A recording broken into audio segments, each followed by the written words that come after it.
सास बहू का प्यार। सुमित्रा अपनी बहू को आवाज देती है। अरे बहू, देख मेरा भाई आया है, जरा उसके लिए चाय नाश्ता तो लेती आ। क्या दीदी, चाय नाश्ते से क्या होगा, खाना मंगाओ खाना। अच्छा ठीक है, मंगाती हूँ। तभी सुमित्रा की बहू तारा हाथ में पर्स लिए बाहर आती है। मम्मी जी, मैं मार्केट जा रही हूँ, मेरी सहेलियाँ बाहर मेरा इंतजार कर रही हैं। मामा जी को खाना आप दे दीजिएगा, मुझे ना देर हो रही है। और सुमित्रा वहाँ से चली जाती है। ये देख कल्लू लाल सुमित्रा से कहता है, ये क्या दीदी, तुम्हारी बहू तो बहुत अकड़ू है। कोई बहू अपनी सास से ऐसे बात करती है क्या? ये अगर अपने गांव में होती ना तो अपनी माँ इसे 2 मिनट में सीधी कर देती। तुम कहो तो मैं अभी माँ को फोन करके बुला लेता हूँ। अरे नहीं नहीं कल्लू, पहले का जमाना और था, अब जमाना बदल गया है। हमें बहू को अपनी बेटी की तरह रखना चाहिए। और वैसे भी ये किस किताब में लिखा है कि शादी के बाद लड़की की आजादी छीनकर उसे 4 दीवारी में कैद कर दूं? उसे भी अपनी मर्जी से जीने देना चाहिए।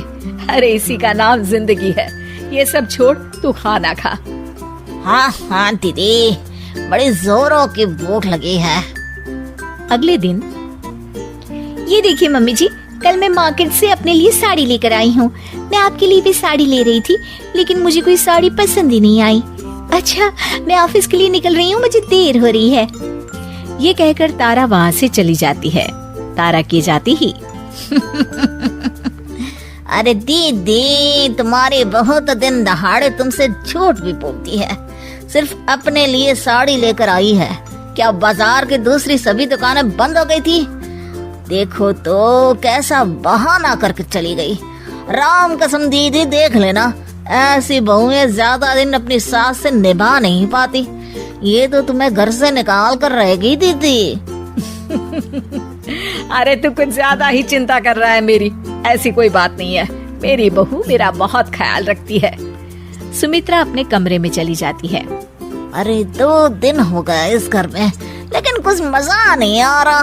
मेरी दीदी तो अपनी बहू से बिल्कुल नहीं लड़ती, लेकिन मैं भी हार नहीं मानूंगा। उसी शाम तारा डाइनिंग टेबल पर सबके लिए खाना रख के किचन में रोटियां लेने चली जाती है। अब इस खाने का जरा स्वाद बढ़ाया जाए। कल्लू लाल खाने में कुछ कंकड़ मिला देता है। अब इस खाने को खा के मेरी दीदी अपनी बहू की अच्छी खबर लेगी और मुझे आज सास बहू के झगड़े का लाइव एपिसोड देखने को मिलेगा। थोड़ी देर के बाद घर के सभी लोग खाना खाने लगते हैं। ओह, मेरे खाने में कंकड़ आ गया। अरे बहू, आज तुमने कैसा खाना बनाया है? पता नहीं पापा जी, मैंने तो रोज की तरह ही खाना बनाया है। पता नहीं आज क्या हो गया। अरे कोई बात नहीं बहू, अब तू जानबूझकर ऐसा खाना तो बनाएगी नहीं। मैं तो कहती हूँ इसी बहाने आज बाहर से खाना मंगवा लेते हैं। बहू, क्या कहते हैं उसे जो घर खाना पहुँचाते हैं? जुर्माटो? जुर्माटो नहीं मम्मी जी, जोमेटो। मैं अभी खाना ऑर्डर कर देती हूँ। अपनी दाल गलती ना देख कल्लू लाल का चेहरा लटक जाता है। अगले दिन गैस पर चाय चढ़ाकर तारा अपने कमरे में जाती है। तभी कल्लू लाल चाय में नमक डालने लगता है। तारा ये सब देख लेती है और फौरन मोबाइल में वीडियो बनाकर अपनी सास को दिखा देती है। अरे ये कल्लू तो अभी तक नहीं सुधरा। मुझे तो लगता है मामा जी जानबूझकर हमें परेशान कर रहे हैं। हाँ, ये बात तो है। मैं देख रही हूँ जब से ये कल्लू आया है, हमेशा हम दोनों के बीच आग लगाने की कोशिश करते रहता है। इसे इस घर से भागना ही पड़ेगा, लेकिन जबरदस्ती भी तो निकाल नहीं सकते। आखिर भाई है मेरा। अब चिंता मत करिए माँ जी, मेरे पास एक बहुत बढ़िया आइडिया है।